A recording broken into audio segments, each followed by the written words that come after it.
안녕하세요, 이쌤입니다. 자, 오늘은 화학원 2단원 첫 번째 시간 원자의 구조 들어가 보도록 하겠습니다. 자, 강의에 앞서 쌤이 드릴 말씀이 하나 있는데요. 쌤이 지금 감기에 걸려서 목 상태가 좀 좋지 않습니다. 강의를 최대한 좀 미뤄서 회복을 한 후에 찍으려고 했는데 일정상 더 이상 미룰 수가 없어서 강의를 찍게 되었고요. 평소랑 좀 목소리가 달라도 이해를 부탁드립니다. 자, 그럼 원자의 구조 시작해 보도록 하겠습니다. 자, 가장 먼저 기본적인 내용이 나왔는데요. 우리가 중학교 때부터 통합과학에서 다 공부를 했던 내용이 나왔습니다. 자, 물질을 이루는 기본 입자를 우리가 원자라고 하는 것이죠. 그리고 이 입자 안에는 플러스 전하를 띠는 원자핵과 마이너스 전하를 띠는 전자로 이루어져 있다라는 거 기본적으로 여러분들이 알고 계실 겁니다. 그래서 원자가 있으면 중심에 플러스를 띠는 원자핵이 있고 그 주위에 전자가 이제 이동을 하고 있다, 운동을 하고 있다라는 내용 기억하실 거고요. 자, 전기적으로는 중성입니다. 그래서 우리가 중학교 때는 이 내용이 굉장히 중요해서 서술형으로도 많이 나왔어요. 원자핵의 플러스 전하량과 전자의 총 마이너스 전하량이 똑같기 때문에 이 전하들이 상쇄되어서 전기적으로 중성이다 라는 내용 잘 알고 계실 겁니다.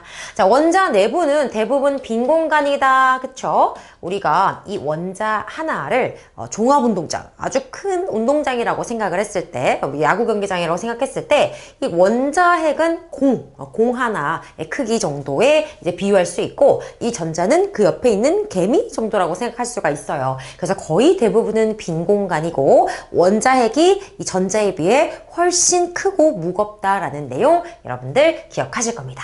자, 원자핵이 전자에 비해 질량이 매우 크다라는 거. 그래서 원자의 질량은 원자핵이 결정합니다. 그러니까 전자는 몇 개가 있든 10개가 있든 영향을 주지 못해요. 너무너무 질량이 작기 때문에. 그래서 원자의 질량은 원자핵이 결정한다라는 표현도 같이 알아두시면 되겠습니다.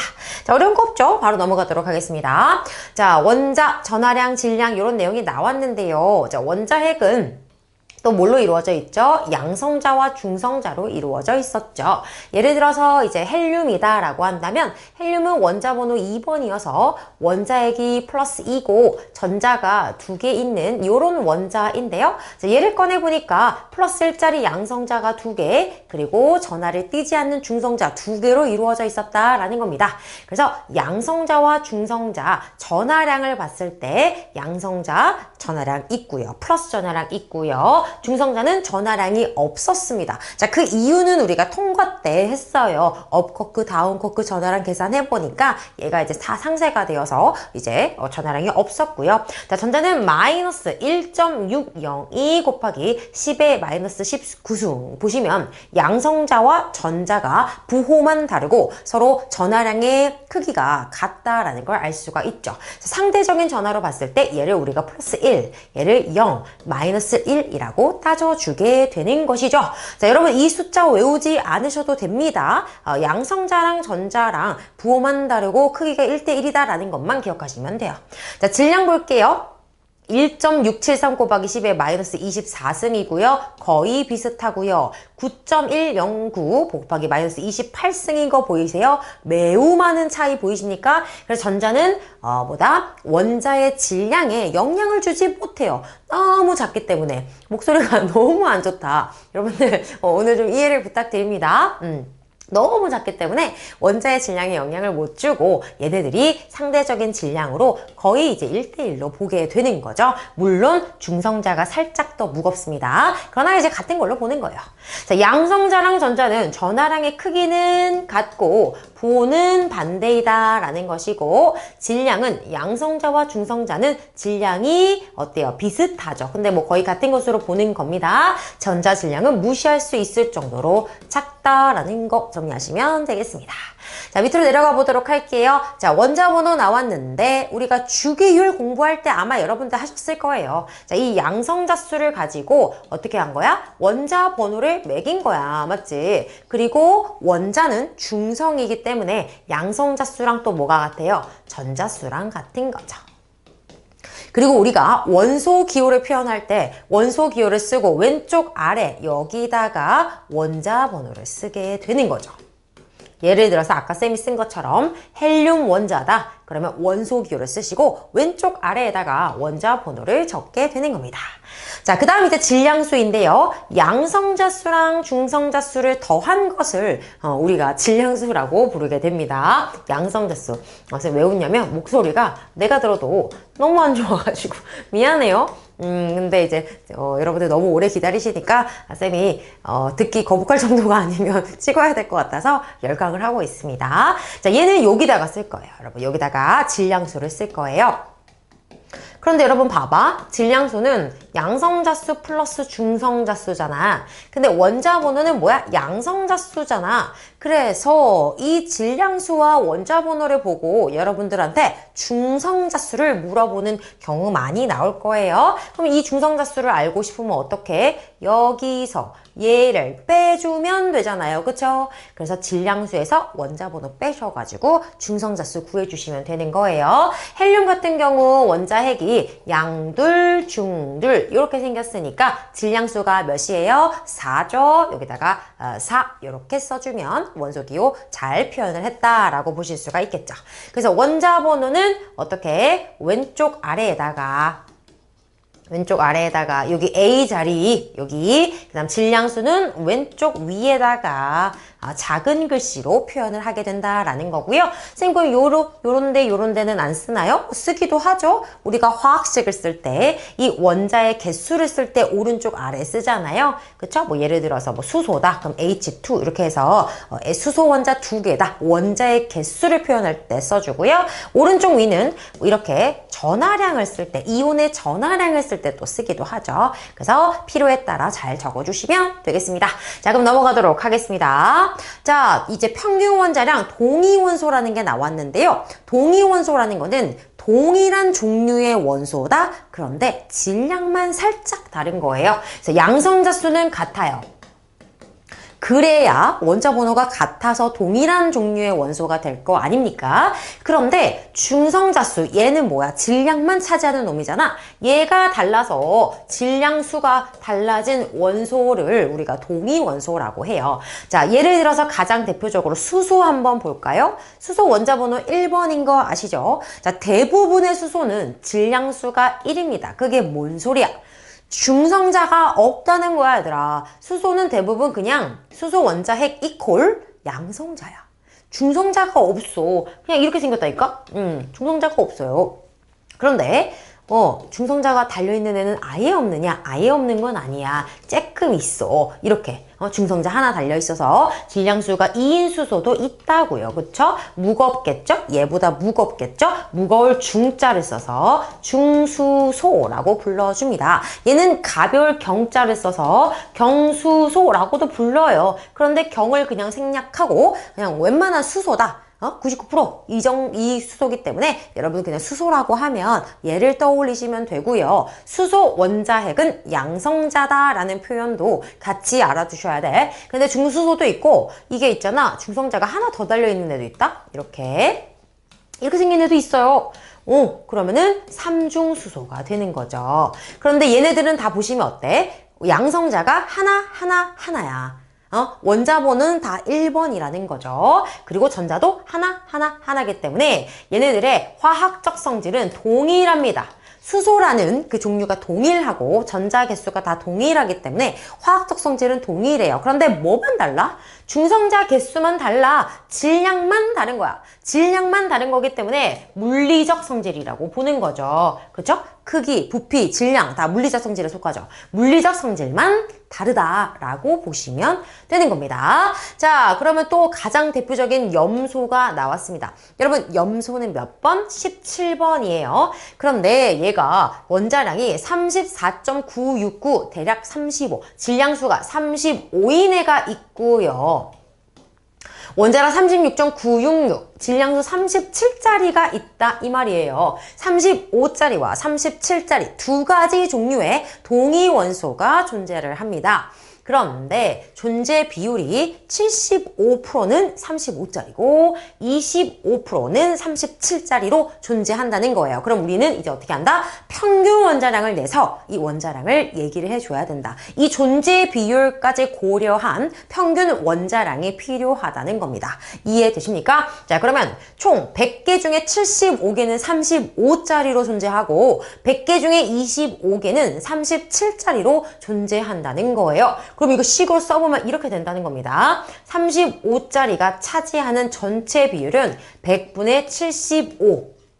그쵸? 전체 이 염소의 원자량을 이야기할 때 그 중에 75%는 35로 존재하고 그 다음에 100분의 25는 37로 존재한다. 이렇게 식을 써서 평균 원자량을 구해주는 겁니다. 자, 계산하면은 이제 35 곱하기 4분의 3 그죠? 이게 사실은 여러분 3대 1이잖아요. 그래서 4개 중에 3개 37짜리는 4개 중에 하나 이렇게 하셔도 무방하다. 계산 때려. 35.5입니다. 이렇게 해서 평균 원자량 35.5짜리 염소는 있어 없어? 없어. 35 아니면 37 두 종류밖에 없어. 이런 애는 없어. 존재하지 않아. 하지만 존재 비율까지 고려했을 때 평균적으로 염소의 원자량은 35.5로 봐주셔야 된다라는 내용이에요. 알겠어? 내신에서 이 식을 쓸 수 있는가 없는가 많이 물어보고요. 이게 뭐 동위원소가 3가지일 수도 있지 않겠습니까? 그러면 존재 비율을 다 각각 곱해가지고 더해서 평균 원자량 구하시면 되는 겁니다. 자, 그러면 이거를 좀 더 쉽게, 아직 아니야. 자, 이거를 동위원소 구할 때, 여러분, 이게 정석적인 풀이야. 이거 반드시 할 수 있어야 돼. 그런데, 이거 언제 이렇게 해가지고 문제를 풉니까? 우리가 문제를 풀 때는 화학은 타임 어택이 심하기 때문에 그냥 빠르게 치고 가야 돼요. 자, 이런 경우, 우리는 이제 내분점으로 풀 겁니다. 여러분, 내분점으로 풀어주세요. 1초면 풀려요. 1초면. 내분점으로. 자, 지금 35짜리와 37짜리가 있었는데 존재 비율이 몇 대 몇이냐면 3대 1입니다. 존재 비율이 3대 1. 그러면 얘를 뒤집으세요. 얘네들을 뒤집어서 1대 3 내분점을 찾으면 거기가 바로 평균 원자량입니다. 자, 그럼 1대 3이니까 총 4칸으로 나눠서 한 칸, 3칸으로 나눠주면 되겠죠? 그러면 4칸으로 나눠서 한 칸, 3칸이 되는 요 지점이 바로 평균 원자량이고요.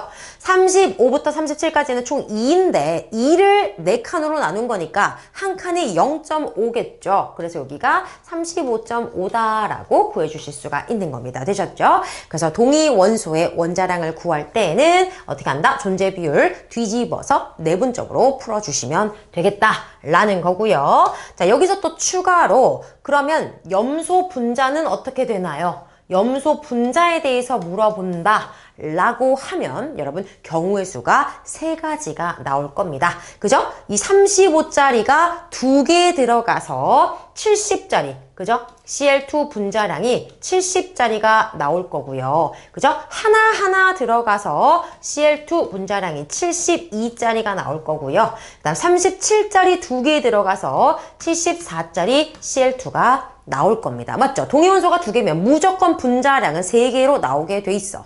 오케이? 그리고 존재 비율은 어떻게 하면 돼? 얘 3대 1이지? 그러면 전체 4분의 3을 차지한단 말이야.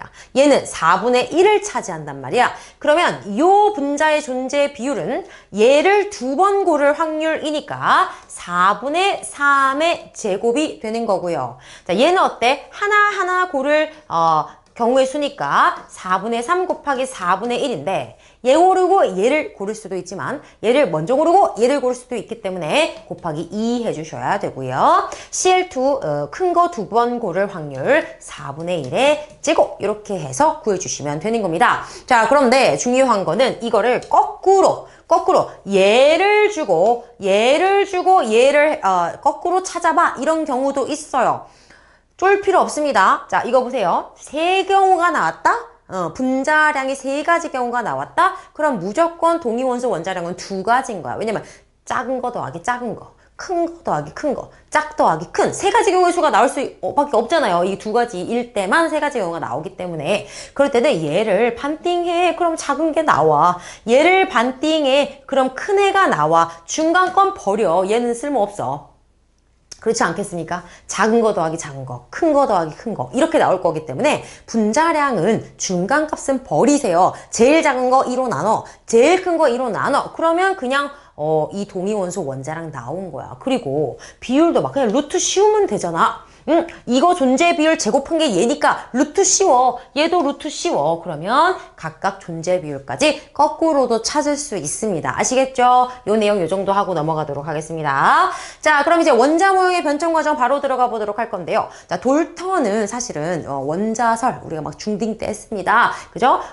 이제 어때요? 원자는 더 이상 쪼개지지 않는 가장 작은 기본 입자다라고 주장을 했던 게 돌턴이었고요.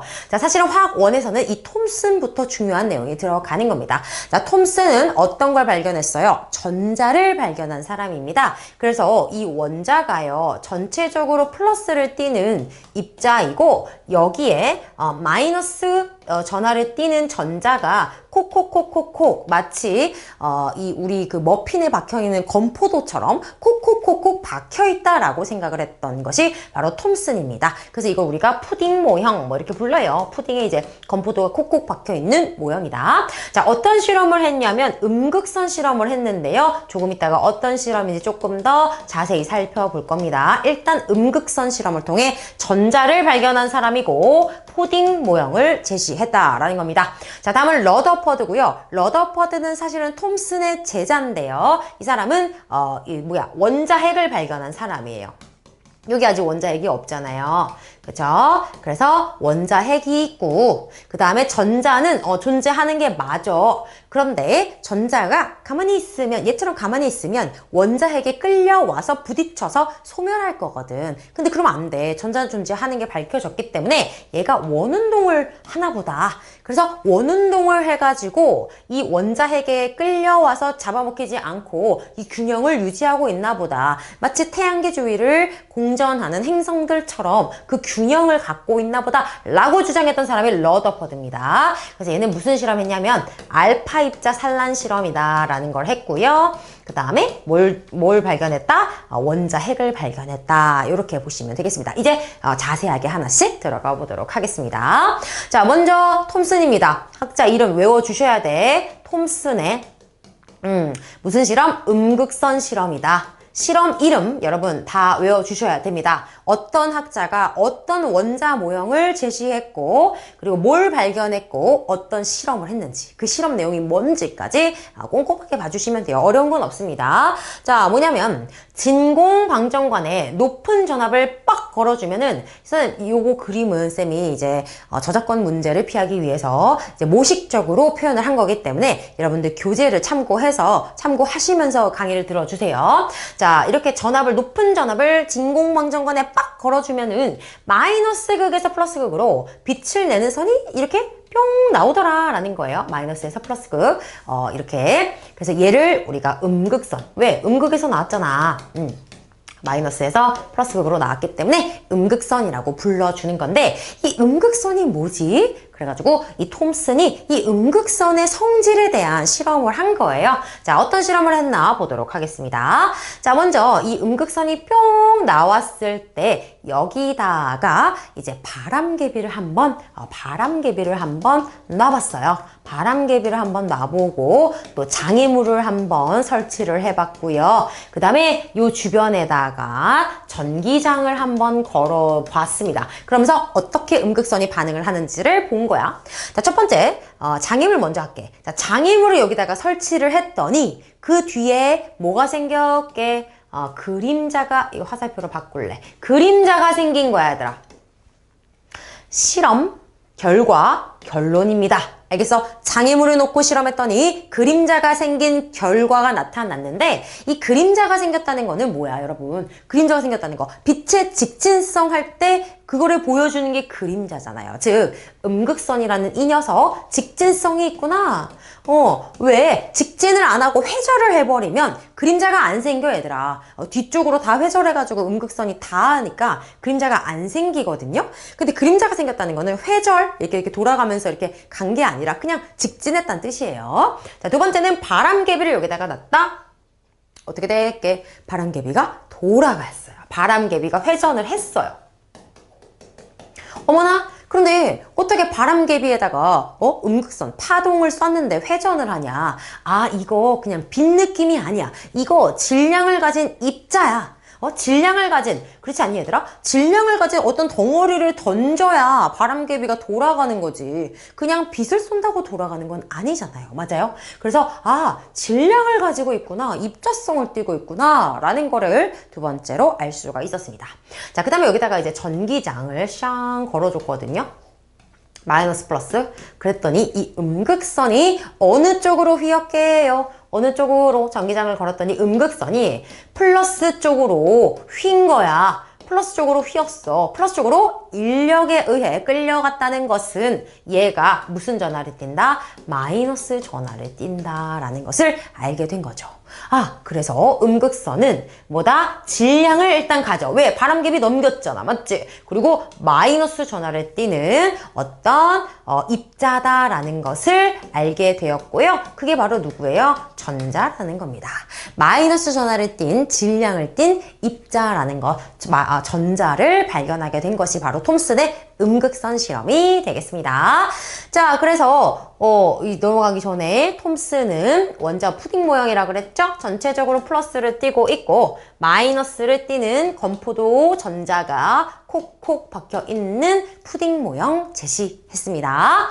자, 그 다음에 이제 누구라고? 그 다음은 러더퍼드예요. 자, 러더퍼드는 톰슨의 제자인데 어떤 실험을 했냐면 알파 입자 산란 실험을 했습니다.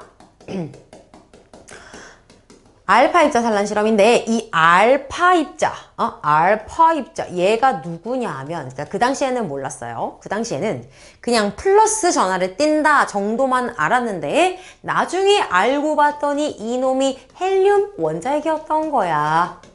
헬륨 원자핵이었고 헬륨은 질량수가 4니까 이렇게였고 이건 헬륨 원자고요. 원자핵이 되려면 전자를 띄워야 되니까 2 플러스 이렇게 써주면 이게 바로 헬륨 원자핵. 맞아? 알파 입자가 되는 겁니다. 어쨌든 당시에는 몰랐고요. 플러스 전하를 띈다라는 거 정도만 알고 알파 입자 산란 실험을 했습니다. 자, 그래서 알아낸 바가 뭐냐? 결론부터 말해줄게. 원자는 대부분 빈 공간이다 라는 걸 알게 됐어요. 우리 뭐 알고 있죠 지금?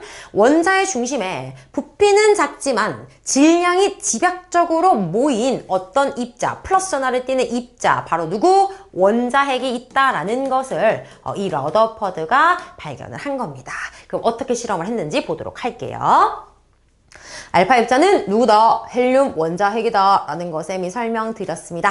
자, 그럼 이제 어떻게 할 거냐면 여기다가 알파 입자 발생 장치를 둡니다. 그러니까 애들이 또 물어보더라고. 어떻게 알파 입자를 발생시키는 두두두두 이렇게 발생시키는 장치가 그 당시에 어떻게 있었냐? 그런 게 아니고요. 여기 상자에다가 이 헬륨 원자핵이 나오는 물질을 넣어서 거기다 구멍을 뽕 뚫은 거예요. 그럼 그 안에서 막 이 알파 입자가 생성이 되면은 구멍을 뽕 뚫는다 생각해봐. 그 구멍으로 막 나올 거 아니야. 그래서 이제 여기서 알파 입자가 두두두두두 나온다 이렇게 생각하시면 돼요. 그리고 여기다가 아주 얇은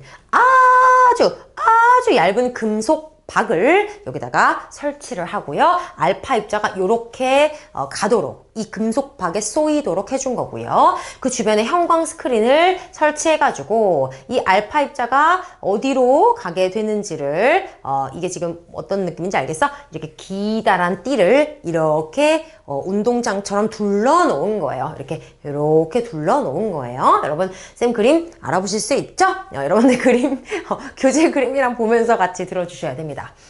쌤이 그림을 잘 그렸습니다. 자, 그럼 이 얇은 금속박이라는 게 중요한 거야. 왜 얇은 금속박이라고 했을까요? 얇은 금속박이라는 건 정말 너무 얇아가지고 원자 몇 개의 층으로 이루어져 있다라는 거야. 그러니까 얘를 있잖아. 항공샷으로 봐서 줌 땡기면 어떤 모습인 거야? 이렇게 원자 몇 개의 층인 거야. 이게 너무 얇은 금속박이라고 했지. 이 원자의 아주, 자, 봐봐. 여기를 내가 줌 해서 확대한 거야. 여기 이제 알파 입자가 이렇게 들어오는 거야. 굉장히 얇은 막이기 때문에 원자 그래봤자 몇 개 층으로 이루어진 그런 금속박에다가 알파 입자를 두두두두 쏜 거예요. 오케이? 이렇게 된 거야. 자, 그랬을 때 이 실험을 했던 러더퍼드라는 사람은 톰슨의 제자잖아요. 그러니까 우리가 이제 대학교 가서 연구실 들어가면은 이제 우리가 이제 연구실 대학교 때 이제 교수님이 하시는 큰 프로젝트가 있어요. 그러면 그 프로젝트에서 해야 되는 아주 자잘한 실험들을 이제 우리한테 주시는 거야. 우리가 가서 이제 교수님의 프로젝트를 도와서 실험을 이제 도와드리는데 그런 느낌이에요. 이제 톰슨이 푸딩 모형까지 제안을 했고 이제 러더퍼드한테 이 실험을 시키면서 아마 이런 식으로 실험 결과가 나올 것이다 예측을 해줍니다. 자, 어떻게 예측을 해줬냐면 톰슨의 예측이야. 저 얇은 몇 개의 원자로 이루어진 저 금속박에다가 알파 입자를 쏘면 대부분 통과할 거야. 대부분 알파 입자가 통과할 거야. 라고 톰슨은 예측을 합니다. 왜? 톰슨의 모델을 한번 생각해봐. 톰슨의 모델은 이렇게 플러스를 띄고 있고 거기에 누가? 마이너스 전자가 콕콕 박혀 있다. 요 푸딩 모형을 제안했단 말이야. 여기다가 플러스 전하를 띄는 알파 입자를 두두두두두두두 쏘면 이 알파 입자가 대부분 그냥 막 통과를 할 거다. 라고 예측을 했어요. 그리고 또 뭐라고 예측했냐면 일부 알파 입자는 휠 것이다. 왜요? 왜 휘냐면 얘가 이제 알파 입자 가다가 어떤 애는 전자랑 좀 가까이 간 거야. 그럼 전자는 마이너스고 알파 입자는 플러스니까 인력에 의해서 살짝 잡아당길 수 있잖아요. 그래서 이 알파 입자가 이 전자한테 살짝 이렇게 인력을 받아서 휠 것이다. 뭐예요? 전자와 알파 입자와 전자 사이에 인력에 의해서 일부가 휘어갈 것이다 라고 주장을 했다는 거예요. 여기까지 이해되십니까? 됐어? 그런데 러더퍼드가 오케이 교수님 오케이 가서 해보고 오겠습니다. 그래서 가서 이제 실험을 했단 말이야. 그런데 진짜 대부분 통과를 하는 거예요. 어머 역시나 우리 교수님 이렇게 하면 통합과학이 되잖아. 통과 정 없어. 정 없어. 네, 통과했다. 대부분 통과했다. 그리고 일부가 휩니다. 오케이. 예측대로 나왔으니까 오늘 뭐 칼퇴할 수 있겠어. 이러면서 이제 실험을 했겠죠. 자, 그런데 마지막에 아주 극소수의 알파 입자가 튕겨져 나오는 현상이 일어나요. 튕겨져 나오는 거야. 아니 말이 안 돼요, 여러분. 알파 입자는 꽤나 큰 입자잖아요. 헬륨 원자핵이라 그랬잖아요. 근데 여기서 어디에 부딪혀서 튕겨 나오냐고. 지금 부딪힐 곳이 없단 말이야. 이해돼요? 그러니까 여기서 띠용 된 거야. 띠용. 요까지는 맞았는데 아니 어떻게 튕겨져 나오지? 실험의 오류인가? 오차가 일어났나? 다시 실험. 계속 정교하게 실험을 디벨롭해도 똑같은 결과가 계속 나오는 거야. 그래서 러더퍼드가 그러면 이 모델이 틀렸구나. 이 안에 알파 입자를 튕겨낼 만한 질량을 가진 그리고 알파 입자를 튕겨내려면 알파 입자가 플러스 전하니까 튕겨내려면 걔도 플러스여야 되겠죠. 만약에 마이너스면 끌어당길 테니까. 그래서 러더퍼드가 이 생각을 한 거예요. 이 알파 입자를 튕겨낼 만큼 질량이 집약적으로 모여있고 플러스를 띠는 어떤 입자가 이 안에 있나 보다. 그래서 알파 입자가 대부분 빈 공간이니까 그냥 통과를 해. 오케이? 대부분 빈 공간이니까 통과를 해. 오케이? 그 다음에 일부가 휘는 이유는 알파 입자도 플러스고 얘도 플러스이기 때문에 가까워지면 청력에 의해서. 자, 얘는 뭐였어? 인력에 의해서 휠 거라 그랬어. 전자 때문에. 근데 그게 아니라 이 원자핵이라는 플러스 때문에 청력에 의해서 휜 거구나. 라고 생각을 한 거예요. 얘는 청력인 거야. 밀어내는 힘인 거야. 그리고 알파 입자가 만약에 정통으로 부딪히면 이건 튕겨져 나오겠구나. 라고 새로운 모델을 제시한 겁니다. 게다가 게다가 이렇게 플러스 전하를 띠는 질량이 큰 입자가 중간에 있어 버리면 어떤 일이 일어난다고요? 전자가 끌려가서 소멸한다고요. 그럼 안 되잖아. 왜냐면 음극선 실험을 통해서 전자라는 입자가 존재한다는 거는 우리가 이 거부할 수가 없단 말이에요. 그러면 얘가 여기에 잡아먹히지 않고 이 전자의 존재를 우리가 이 확립을 해주려면 얘가 움직여야 돼. 원운동을 해야 돼. 그래서 얘는 여기다가 전자의 원운동을 통해서 소멸하지 않고 존재할 수 있다라는 내용까지 더해진 겁니다. 됐어? 여기까지 이해되셨어요? 자, 이거에 대한 한계도 조금 이따가 마지막에 설명해 드릴 텐데 일단 메인 내용부터 정리를 해보면 원자의 대부분은 빈 공간이다. 그래서 어떻게 했다? 그래서 대부분 통과했다. 그리고 중심에 플러스 전하를 띤 질량의 대부분을 차지하는 누구? 원자핵이 존재한다. 원자핵. 그래서 어땠다고? 청력에 의해서 일부가 휘었고 정통으로 부딪히면 튕겨져 나왔다 라는 내용까지 우리가 알 수 있었다라는 겁니다. 자, 그러면 다시 실험으로 돌아가 보도록 할게요. 자, 여기서 알파 입자를 두두두두두두 쐈더니 대부분은 통과해서 여기에 찍혔고요. 일부는 휘어서 주변에 찍혔고요. 어떤 극소수의 알파 입자는 어떻게 튕겨져 나와서 여기 이제 띠가 여기까지 있다라고 한다면 여기에 찍혀버린 거예요. 그래서 이 띠를 내가 쫙 잘라가지고 펼친 게 이 녀석입니다. 자, 펼쳤더니 알파 입자 두두두두 여기 모였던 중심에 엄청나게 알파 입자가 모여 있었어요. 알파 입자가 모여 있었고 여기에 띠띠띠 띠띠띠 일부가 휘었다. 왜요? 알파 입자와 원자핵 사이의 청력 때문에 휘었다. 그리고 여기 꽁, 여기 꽁. 극소수의 알파 입자가 튕겨져 나왔다라는 내용 이렇게 그려서 설명해 보시면 되겠습니다. 좋아요. 그러면 러더퍼드 알파 입자까지 했고요. 자, 그럼 이제 중요한 내용은 거의 다 끝났고요. 그 다음 넘어가기 전에 러더퍼드의 원자 모형도 물론 한계가 있었습니다. 자, 톰슨이 주장했던 내용에서 알파 입자 산란 실험이 설명이 안 되니까 러더퍼드가 새로운 이제 모형을 제시를 했잖아요. 원자핵이 있고 전자는 원운동할 것이다. 이런 내용까지 이제 오게 되었는데 사실 이렇게 전하를 띤 입자가 원운동을 하잖아요. 여러분 물리 시간에 했어요? 이 원운동은 어떤 운동에 속합니까? 가속도 운동에 속합니다. 가속도 운동에 속해요. 그런데 이렇게 전자처럼 전하를 띤 입자가 가속도 운동을 하잖아요. 전자기파를 방출하게 되어 있어요. 그럼 얘가 전자기파를 방출하면서 점점 궤도가 운동 궤도가 좁아지면서 언젠가 원자에게 콩 부딪혀서 소멸해야 돼. 그러니까 얘도 사실은 한계가 있었다라는 거예요. 그래서 그 다음에 나온 보어가 전자 껍질, 그죠? 전자 껍질, 이 전자의 궤도에 대한 얘기를 하면서 그럼 전자가 전자기파를 내뿜지 않도록 엄청 이상한 궤도를 따라서 특이하게 원운동을 하면 이렇게 전자기파를 방출하지 않아 뭐 이러면서 이제 또 새로운 모델을 제시하게 됩니다. 그래서 여러분들 다음 강의에서 이어서 이제 보어의 원자 모형 구조를 보게 될 거고요. 근데 이제 보어도 틀려요. 이제 보어가 이제 엄청나게 천재적인 모델을 제시했는데 그게 또 수소한 한테만 적용이 되고 헬륨부터는 또 적용이 안 돼요. 그래서 이제 현대 원자 모형 오비탈 개념으로 넘어가게 되는 겁니다. 그래서 우리가 오늘은 러더퍼드까지 공부를 했던 거예요. 그래서 원자핵 발견했고요. 자, 그 다음에 이제 양극선의 발견, 골트슈타인 사람이 양극선을 발견을 해가지고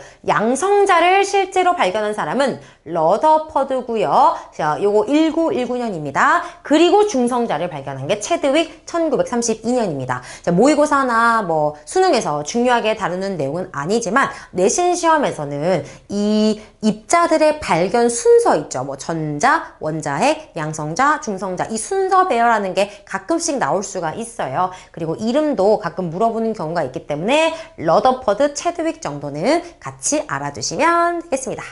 자, 이렇게 해서 우리가 오늘은 원자의 구조 그리고 원자 모형의 변천 과정 중에서도 이제 러더퍼드까지 내용을 살펴봤고요. 쌤이랑 또 다음 강의에서 보어의 원자 모형 구조로 또 이어서 가보도록 하겠습니다. 고생하셨습니다.